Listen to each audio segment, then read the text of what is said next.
I would just see if I can get the foot in the door at a company that I want to work for and then move internally anywhere, like I did with my startup company, right? I wanted to work in cybersecurity, but I only had a software engineering background. I got into this company and instantly even got moved into like consulting. So that worked for me. And I would think, even if it's not the perfect role, if the company does what you want to be doing, if they have teams where you want to get into, then start somewhere else. So it might even be the help desk. It might even be a support role. It might be a junior engineering role, technical background, IT, something never hurts.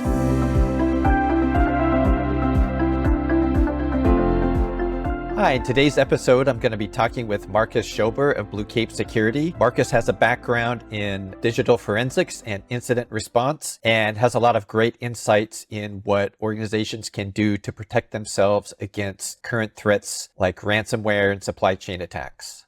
Markus, welcome. Hey, Glen. Nice to see you. Yeah, great to see you as well. You too. Thanks for having me. Yeah, absolutely. So tell us what you do.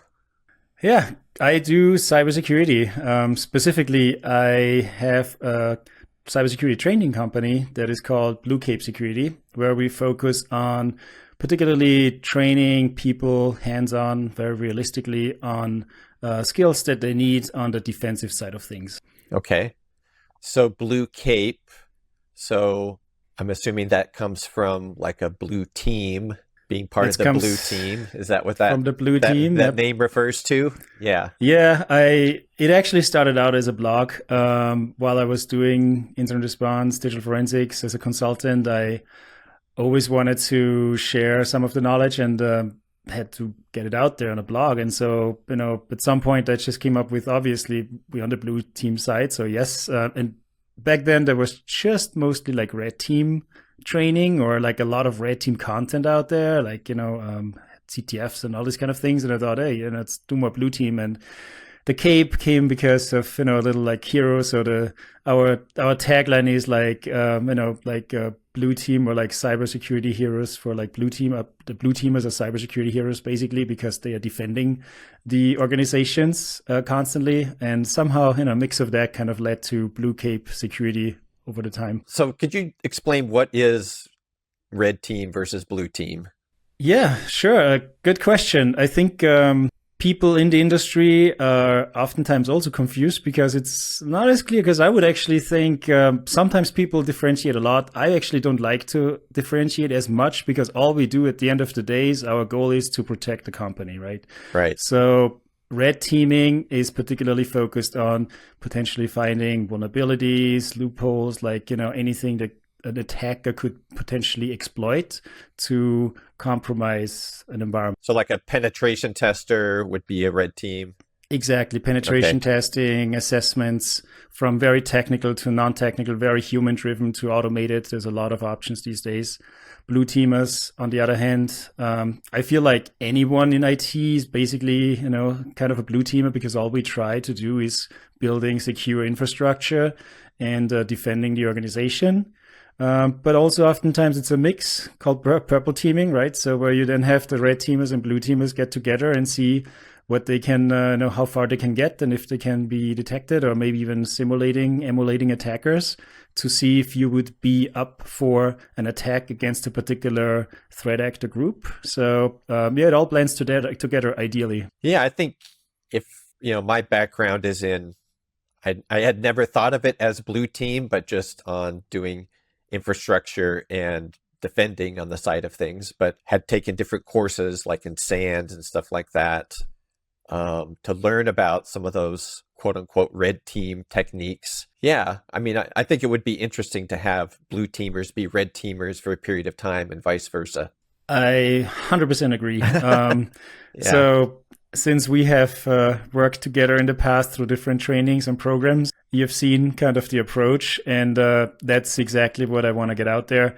I think red teamers would actually make awesome blue teamers because they know what the attack is supposed to look like, what works, what doesn't work, how to get around. And that's what I also do a lot in our trainings, because I think a blue teamer that has a background on like how to attack and perform, exploitations, and the entire attack chain has way better chances and is way more effective in anticipating and potentially defending and protecting the organization against breaches, because they better understand what to look for and how it can happen, and vice versa. As a red teamer, you better want to understand how a blue team works and what they are able to detect. So that's why, again, I don't like this isolation between both teams so much, because I feel like knowledge from both is just required to be really successful there. Right. So how did you get started doing cybersecurity? Yes, I guess professionally, that's over like the last 10 years or so. Non-professionally, probably 25 years ago, building the first websites, trying to mess around with JavaScript and SQL injections. But there's a whole nother topic. I like to build websites back then. But really, my first job in cybersecurity got me when I was doing software development professionally for a while, backend, mostly Java and so on. And I always wanted to do cybersecurity, but it was just not a thing so much back then to find a job that pays for that, right? And I'm originally from Austria. That's where I did an apprenticeship in electronics, and then eventually went to college to do a master's degree, bachelor master's degree, computer science, started programming professionally, and then moved to the States in 2014, where I finally found a startup that actually could use my knowledge of like the software development stack that I was familiar with, but for a cybersecurity product. And that really got me into it was an incident response platform back then, which the name even had to be defined in the industry. It was like a whole new thing, SOAR, Security Orchestration Automation. So that company was basically leading kind of the path of like how to do orchestration, automation, incident response, workflows, things along those lines, playbooks. Yeah, and I got hired, luckily, but never got to work on the back end, because the first thing they needed was a consultant building integrations for POCs, so proof of concepts for some of the customers. And I got to go from POC to POC and got to integrate with a lot of organizations, SOC environments and tools. And that got me, which was really, really awesome, because I got to see all the environments, the tooling back then, and integrating it with our platform to make it the core platform to automate things, orchestrate things through APIs and human-driven kind of workflows. So that got me into seeing how things work in the SOC. And of course, things have evolved a lot since then. But yeah, that basically was the starting point. And then we got acquired, and then I got into even more incident response, digital forensics consulting for a Fortune 500 company. So in those initial days when people would bring you in to help set up the SOAR system or do some of those integrations, was that typically before or after they had a breach? Oh, that was actually to set up the environment. Like before a breach, we were mostly part of a complete SOC rebuild sometimes, like where they picked the tools that they needed. And our tool was basically the engine to kind of like make, the data flow and pulling information from different sources, like threat intel sources. And then you track incidents. It was like a ticketing system on steroids, right? Because you had playbooks, you had incident information, automation, you had task assignments for people to work out of this platform. So a lot of things that you see nowadays integrated in like larger tools. Ours also became just a feature in a larger tool at some point after the acquisition. But back then it was like, very new. So what's the advantage of having this tooling in place, that it could help people respond quicker? Or like, what was the main selling point of having these systems? So first of all, back then there was like incident response just became a thing, right? There was like a Mandiant around and not much else. And mostly people didn't really know exactly how to respond in a coordinated fashion. Maybe there was some less mature organization, obviously, of course, but they needed a place to coordinate a response. And if you have an incident management tool, particularly focused, not like ITIL, but more like focused on cybersecurity, you have workflows, right? So you basically assign tasks to different people within different phases of the response lifecycle. You have IT people in there, you have forensics people, you have malware people, you have threat intel people. There's so much coordination going on. And there was like a streamlined product where you could actually assign or define playbooks to say, okay, we have a DDoS attack. roll out this playbook, assign those tasks, and then those people would get those tasks assigned. Those people would also have maybe some enrichment so that they were able to automate certain tasks to not manually have to gather all the information. Like, for example, we would add incident information into this tool, and the tool would automatically do threat intel lookups. And if there's any matches, it would come back with information. It would custom integrations. A lot that we saw was integrations with major tools such as ServiceNow or other ticketing tools, where you would then have cases open and close and notes being shared and things along those lines. So just a much more coordinated response is what the outcome was. So of those different kinds of incidents that this ticketing system on steroids, as you say, had, was there things along the lines that it did that allowed people to respond that sort of stop these incidents from getting worse? Or was it more just kind of like cleanup and forensics after the fact? So you could basically trigger as automated, you could set it as automated as possible, right? As you want, right? You could basically just have a button in that automatically responds to certain things. Not always that easy. You need some control sometimes, but overall it definitely led to much faster response times and recovery times. And also, many times things were stopped before anything was happening, because 99% of the time you don't investigate a full end-to-end breach, but more so an attempt, or somebody clicked or something minor happened, and you respond and contain it before a major kind of event happens. Yeah. And it's great. Another thing on top of that was to have an incident manager be able to see metrics, right? A lot of times that's something that they didn't have any metrics, not much to measure it with. And so with these tools now, it finally allows them to give them some numbers, and obviously for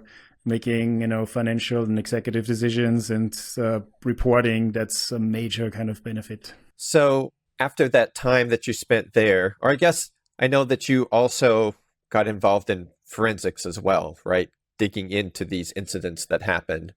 Was that part of the same company, or was that afterwards? It was more afterwards, because I was more like a security engineer at that point to deploy the tools and create those workflows and automations. After the company got acquired, which was IBM basically was one of the major brands that actually acquired a SOAR back then. Us and 2 or 3 other major competitors were acquired by major companies, and it's now part of a tools everywhere. But within that organization, I was able to move into the actual hands-on digital forensics and incident response team, which was called X-Force. But that's where I actually then got basically thrown into cases with no forensics background really, but had to start doing forensics. And I kind of have seen the flow before in terms of like tooling, but I have never used it, right? I've like built the car, but never driven it. And that was a very different, obviously, experience, but pretty exciting for sure. And that was pre-ransomware days, but not a long time. Yeah. So these are this is the 1% of the cases, because you said 99% of the time it's just nipping it in the bud, reset this password, put in a block, make some permission changes, whatever the things are that the SOAR is doing to respond to those things, and then you call it good. But then let's say there's an actual breach that takes place. It's, bad, various levels of bad maybe, but it's bad enough that's like, all right, we need to take a look at this deeper. Let's bring in the forensics team. So what does that look like day to day on the forensics team? Yeah, so the forensics incident response kind of go hand in hand. There's this DFIR term, digital forensics incident response, which is a mix of 2 different disciplines technically, but it's very commonly used out there these days, because incident management response can be anything, doesn't have to be cyber necessarily, obviously. And digital forensics is the investigation of digital evidence. So 2 disciplines. Incident management is obviously very difficult under stressful situations when executives are watching you and what do you do with the company, basically. And digital forensics is digging deep and figuring out what's going on and with the digital evidence. And when they called us, and this is always where I see the difference, in terms of the exposure you get. If you're on a consulting team, you don't get pulled in for those minor things, right? They have their own SOC, they have their own analysts, they have triaging. They have level 1, level 2 and everything. So only because our retainer was, we weren't really cheap. So they really just pulled us into a case when it was too late for the most part.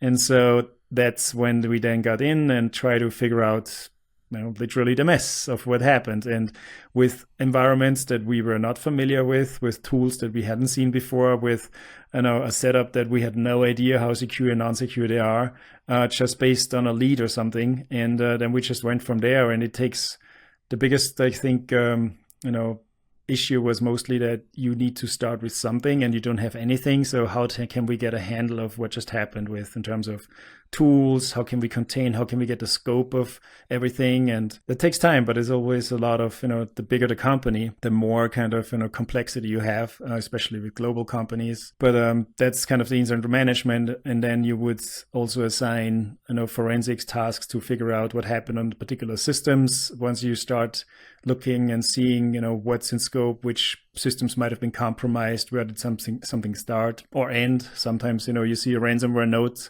and you go from there, which is basically the final kind of tail end of a attack scenario. And then you need to go back and see, hey, did it start 2 days ago, 3 weeks ago, 2 months ago? What just happened?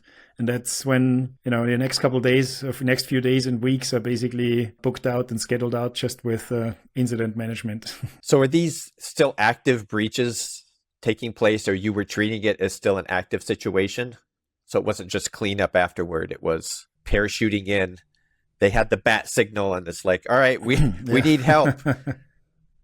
That was kind of what it was. Yeah, they called the hotline. You're on call and in rotation. If they call you, then you jump on a triage call. You figure out what's going on. And it's like the emergency room, right? You get triaged, you figure out what's happening, and then high severity patients, getting, instant kind of response. So that's kind of how it happened. And then we had to figure out who's the client, which people do we need, and go from there. Was there the time? I can imagine, it's both exciting but also scary. Was there ever a time it's just like, I don't know if we can do this. I feel like we're in over our heads. Oh, constantly, for sure. I mean, I had some great teammates that have done this before on the team. There's people that, used to work at Mandiant even, that I was able to have on the team with us. But still, there was a lot going on. So I feel like I was definitely, thrown into those cases constantly, where I wasn't really sure how we're going to do this. But really what just helps is just seeing case over case over case experience. And then you kind of follow, no matter what the tooling is, you just follow kind of an approach where you anticipate, going back to red team, blue team. If you kind of know what the attack, if you faced a particular ransomware attack, then you kind of have an idea of how this usually goes down. So you just look for particular artifacts and pieces of evidence. It doesn't help that ransomware usually made it more stressful, obviously, because time is of essence, but there's a lot of nuances that come with it. But yeah, you learn with every case, and there's probably only not even a handful of cases that are still stuck in my head so much that I just basically am building all my training based on that. That's literally just everything I've seen was like, there was many cases, but only a few that I've been on, that I led, that was like taking weeks, and just all the bad things happened there. And that's what I'm still using again to build all the content and the training and try to make it as realistic as possible. So walk me through one of those cases that keeps you up at night and is still stuck in your head. Like, how did that start? What was that first call like? And at what point did you realize that there's a lot more to this than met the eye? Well, most of those cases, that was like during peak ransomware times. Like in the beginning, we actually saw one of the first ransomware cases popping up, and I was already there and part of those investigations, which was for us exciting, not so much for the company, but as an investigator, you kind of have this adrenaline and rush, and it's just going kind of, you figure out what's going on, and you have an active attacker in an environment even. That's pretty exciting in one hand, not for the company again, but so you just, you just work nonstop and you try to figure out, get a grasp of it on it. And then the more cases you see, the more kind of, you anticipate and you know how it's going down. But with ransomware particularly, usually it's not as much as what just happened, because if they call you and they have seen there's a ransomware note and a readme and they tell you, hey, we got your files and you have 48 hours to respond and pay us Bitcoin, kind of it's pretty clear what just happened. The question for us is mostly that there's different, people interested in what the information that they need. Like, first of all, containment, right? How can we kick them out? How can we get rid of the threat actor? First of all, how can we isolate, contain the environment? Do we need to recover from scratch? Or how do we get back to a clean operations? Because if there's encryptions, then that might actually be impacting the operations. So these days, if there's EDRs and so on, then usually a lot of times stopping the encryption part. So the impact is lower in terms of taking systems offline or so, maybe encrypted backups and stuff. Obviously, it'd be still bad, but the data stealing part, the double extortion, right? They still have data, they still extort you, they still want to have money to not publish the data somewhere where everybody can see it. And then there's some privacy implications, obviously. So many conflicting not conflicting, but many different stakeholders here asking for information immediately, such as what kind of data do they have? Privacy people, legal people, obviously, right? Just what data do they have? Is there privacy data? Is there IP? Is there anything? What's sensitive? What's out there? Do we have evidence of data exfiltration? That is something you usually cannot answer right away. It takes some time, but you better answer it yesterday. The clock is ticking in terms of the threat actor waiting for a response, and otherwise they're starting to leak the kind of information. And the first thing that happens is you get your logo or your name goes on the wall basically after a few hours or a few days. Then the press knows, hey, there's something going on. And then you already have the public relations team kind of all over the place, because then you have to do damage control there while you don't even know what's going on fully. And then there's also the technical side, right? Infrastructure, recovery, setting it up, getting it back up and secure. So can take weeks for sure sometimes, but there's just a lot of work streams happening at the same time. Did your team only do the technical side of things, or did you have somebody on your team that's like the negotiator that could at least step in that role and help negotiate with the bad guys? There were some companies that actually started coming up that literally their job was just basically doing the negotiation, and they negotiated them down to just a much lower ransom, and then they took a cut. So that was a business model that just came up. It was kind of borderline, kind of somewhere illegal, because paying ransom was officially against the laws. So you're basically funding terrorism, and it's not a good thing. But I usually didn't get too involved into the legal side of things. That was the company's decision, and the legal teams, they didn't even tell us sometimes, even though we were leading the case, they didn't even tell us if they just paid them or not, which is, sometimes all of a sudden automatically we got like some decryptors and things where I didn't know why. Hey, we just found this key just laying around here. Yeah. How? Yes, yeah. I don't know, but I guess there was a lot of times where that happened, even because that was fine, because we didn't need to know, and it's better for us not to know. So we just were focusing on investigation, providing constant updates, and the ransomware negotiation, sure. But we had teams that were more were focusing on the analysis of things than the investigation, as well as on the remediation. So as a large company, they brought in teams to help them stand up infrastructure again. New tools, even sometimes. There has a lot of decisions to be made too, right? Like if something happened, well, which tool would have prevented it, right? And then you need to figure out, do you want to deploy it tomorrow? Because now we're setting up the whole environment anyway. So then you have to configure that tool and tune that tool and all that sort of stuff. And go through the sales process even first of all. Yeah. Pay for that tool, yes. And that's why it's always a good opportunity for sales as well. Right. They sometimes even got in our way, to be honest, on the response side of things. But just, we were focusing on our mission there, while there's even other work streams that are happening at the same time. So you mentioned paying ransoms. Would you ever pay a ransom if it happened to you? That's a great question. Well, so I don't have a multi-million-dollar business to decide, whether it's worth it or not. I just know that some businesses were losing millions of dollars an hour or a day, and stopping the bleeding was sometimes, more effective to go this route than anything else. And even especially back then when, companies weren't as ready to redeploy things. There was less in the cloud. There was less backup kind of, in place. There was just damage was huge. So what do you do? Wasn't my decision, but I know that many times they opted for doing that because that just cost was still cheaper. And that's what the ransomware threat actors know, right? They basically extort you with starting at a particular percentage of your revenue. And they know you can afford that technically. If you want to, that's up to you. I would always advise against it, obviously, because, so long story short, we had repeating customers. Right. So in that case, if you pay once, there's a high chance, and there's statistics out there, high chance that you become a repeating customer for the ransomware threat actors. And they'll come back and say, oh, that was a different ransomware gang. We're this other gang. Even though it may be the same. You're known for paying. Yeah. Yeah, I heard something recently about ransomware gangs looking at insurance policies that companies have, and if they can do some intelligence ahead of time to figure out how much you're paying for cyber insurance, now they know how much to ransom you for. Exactly, yes. It's, they can't just come up with a random number.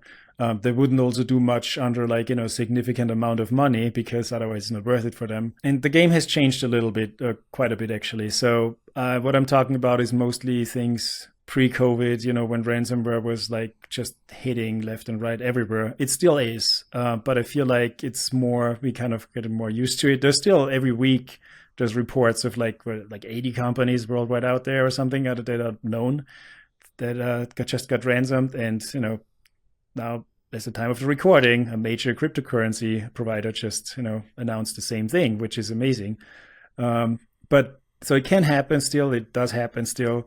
The damage might be, depending on how well you prepared, less significant, but the game has changed dramatically once insurance companies got into play. Before that, it was more up to the company to decide who to pull in and how we respond and to which extent we would go with the investigation. And the extent was sometimes we'd be in there for weeks investigating, turning around every single rock to see what's, what happened, when, how.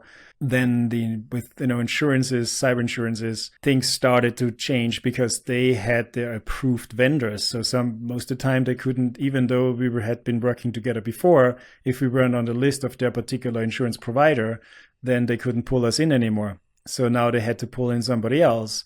But that actually, I feel like, turned out to be not in favor of the insurance companies. So things have gotten way more stricter and harder to get cyber insurance. And if you do those policies, I think you've probably looked into those and seen those before.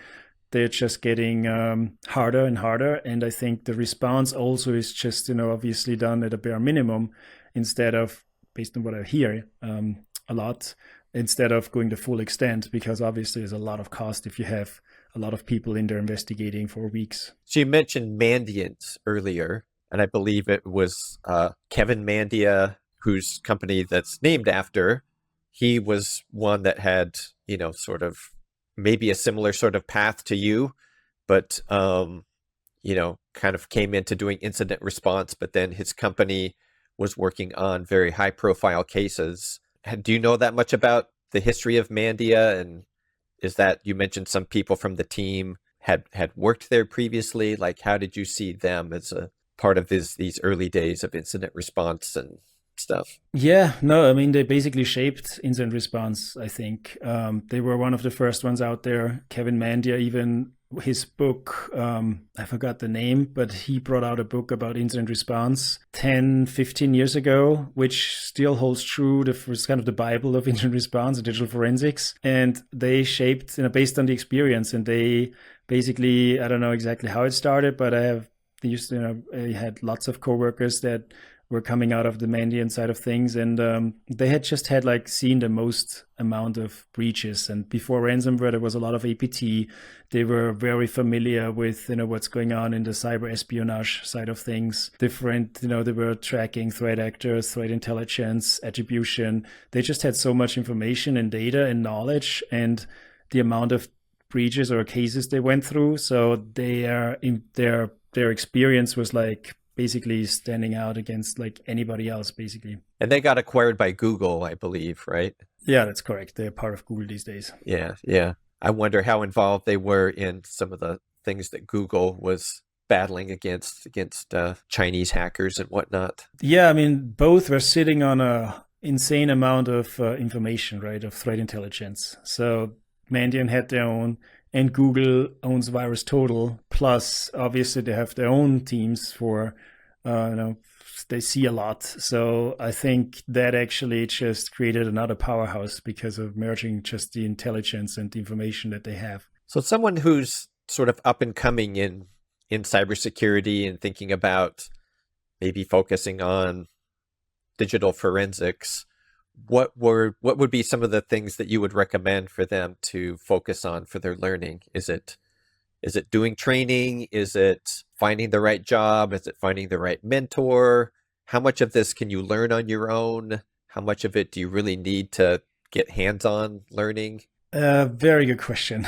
I think, what I say now might not be true tomorrow. I mean, not tomorrow, but I guess, things have changed a lot. And things are changing with AI and stuff now too, probably. We are in the middle of like, big AI change, and layoffs left and right had just happened, this week, last week, and so on. So right. Who knows what the right answer to this is. But in my experience, this also led me to actually starting this training company, because I wanted to help people to see this is what you need to know. This is what we do. And there were only like a few really expensive training companies maybe out there back then that did like particularly really good blue team training and content. And I thought still slides don't help. You need hands-on experience. So I wanted to build hands-on training, again, inspired by those real world cases. And that's what we still do. Trainings, courses, and workshops very much are based on that. But I think what is needed is, a mentor, first of all, is the most important part, right? Because that's basically what can pull you through, or push you through times like these, where, what you should be focusing on, and how to get into things. So if you're not even within a company at this point, not working anywhere in cybersecurity, that's a different problem, right? Like rather than if you're somewhere already in there, and where you think you need to be focusing on, given that all the AI hype and everything is like, hitting us right now. But if you're not in there, what I always keep saying, and this is exactly what helped me, I wanted to do cybersecurity, but there's nowadays a few roles that have been coined, like a SOC analyst role or so, that is supposed to be, entry-level friendly and so on. And that's why there's a way more people kind of looking for these particular, perfect fitting kind of roles and descriptions, rather than, and I think it takes away a lot of flexibility. I think if I would approach it, I would just see if I can get the foot in the door at a company that I want to work for, and then move internally anywhere, like I did with my startup company, right? I wanted to work in cybersecurity, but I only had a software engineering background. I got into this company and instantly even got moved into like consulting. So that worked for me. And I would think, even if it's not the perfect role, if the company does what you want to be doing, if they have teams where you want to get into, then start somewhere else. So it might even be the help desk. It might even be a support role. It might be a junior engineering role, technical background, IT, something never hurts. You got to do the fundamentals anyways. And you learn, corporate environments, there's so much else to learn, like tangible as well as intangible kind of knowledge. So learning how a business runs and what the problems are is another thing. And then moving into, might not even be as attractive anymore to move into those roles that you might have thought from the outside is like, the perfect fit. The soft skills. Yeah, exactly. The people skills. You need the hacking skills, but then you also need to talk to people. Probably, I would imagine, at some point, working for a company, yeah. Especially in cybersecurity, right? Communication is like, there's it's like a leadership skill, right? If you can't really communicate, if you can't convey the information that you're seeing firsthand, most don't care about, non-technical stakeholders don't care about a particular forensic artifact that you just, amazingly like pulled apart and figured something out. They want to know what it means and how, and not what it is. And so I think a lot of people are stuck with too deep into the technical side of things, if because the communication and information sharing is actually what we do, right? We are just doing our job because we want to provide evidence and support and information for the business, the leadership and the executives that are making business decisions. Did you have a mentor? I would say when coworkers, but not like Yeah. outside of my work. Not really, actually. No, Yeah. not along the lines. No. But at work, was there somebody that kind of took you under their wing, or you just had a good team of people that you leaned on each other? It was more a team of people, right? There were a few people that were pretty impressive, and you just try to learn from them, follow them. Sometimes you're on the same case, sometimes not, and yeah, just go from there. So yeah, you have to pick and choose. Pick your kind of what you wanna focus on, where you wanna learn from. If you don't have a dedicated mentor, if you can find a dedicated mentor, amazing. I really appreciate anyone who does that, because people that can mentor are usually busy. And so if they can offer that as well, absolutely. And if there's anyone who wants to do that, I know many people rely on it, many people depend on it, a lot of people are interested, so keep doing it. And this kind of again led me to the training side of things, because I thought I can't jump from case to case, and while I like to do these things, I would rather share the information because I want to enable people to do the same thing, and I feel like that makes much more impact than me kind of firefighting and kind of jumping from case to case and still trying to save the world by just being one cog in the wheel of the whole cybersecurity force. So when you were on these incident response teams, like how much were you yourself, did they bring you in to do communication with the customer? Yeah, so first you just get in and get you have your leadership, or you have your senior people leading cases, and they assign you tasks. So typically the incident response, the way how it works is the senior team member would kind of would be the incident lead. They would determine the coordination and what we're going to do, next steps, what we're looking at. They would decide which evidence, which data we need to pull in order to acquire, in order to analyze.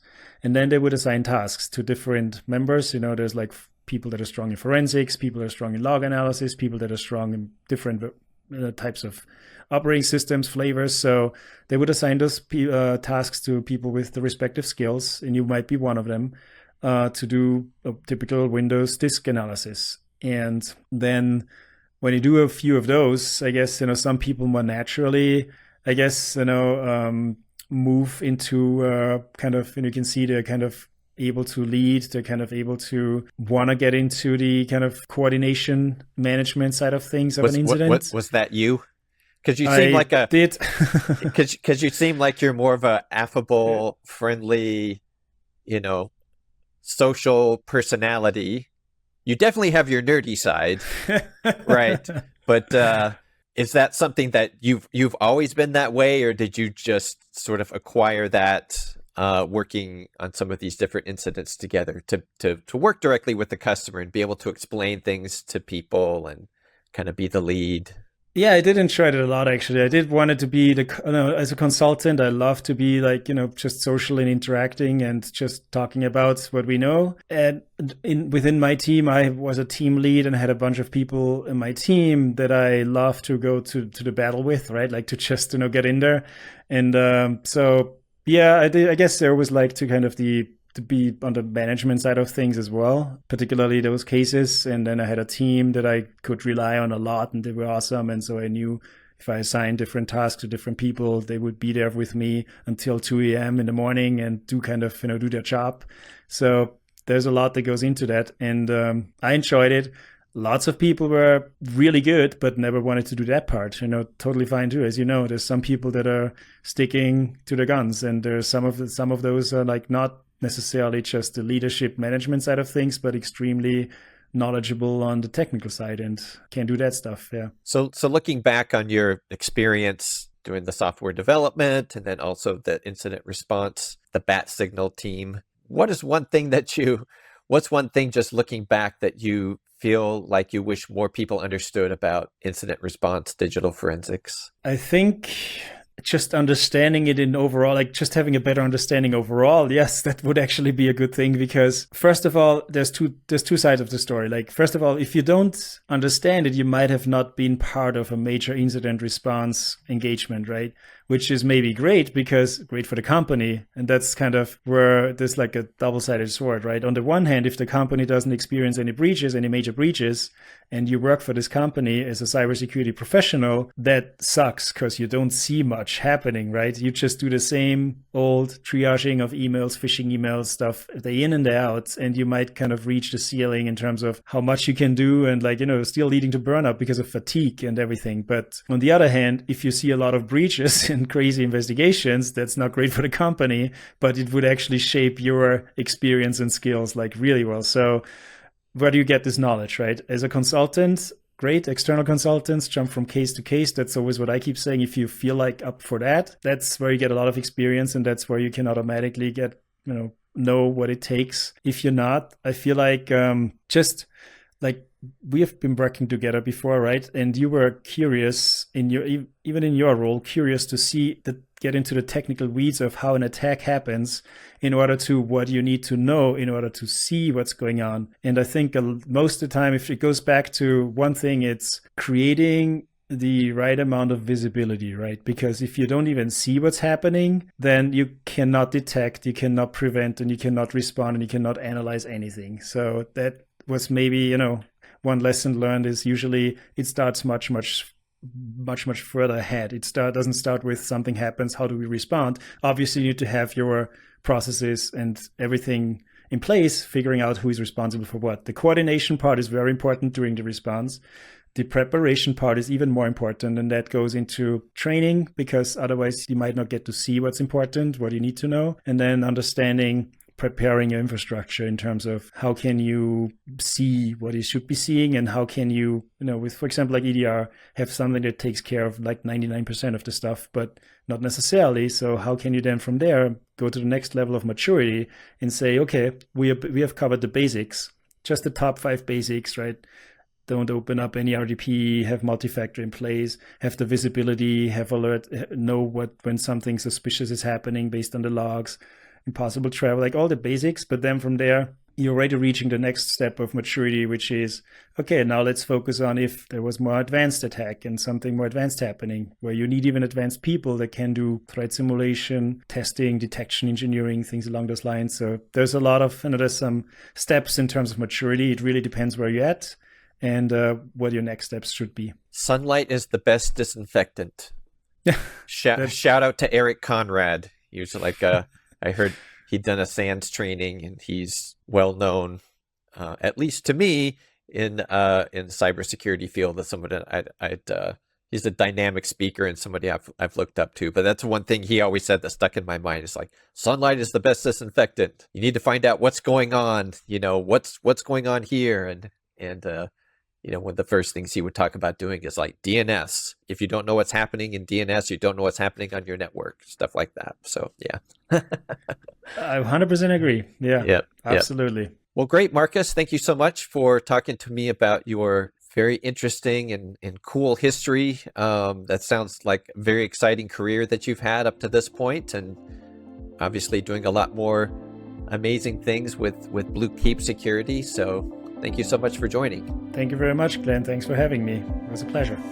All right. Thank you so much for tuning in to Data and Confused. I really appreciate you listening. Please go ahead and subscribe as I get this podcast off the ground. I have a lot of amazing guests planned, industry experts and thought leaders from the tech and cybersecurity world. So look forward to seeing you in future episodes. Thank you.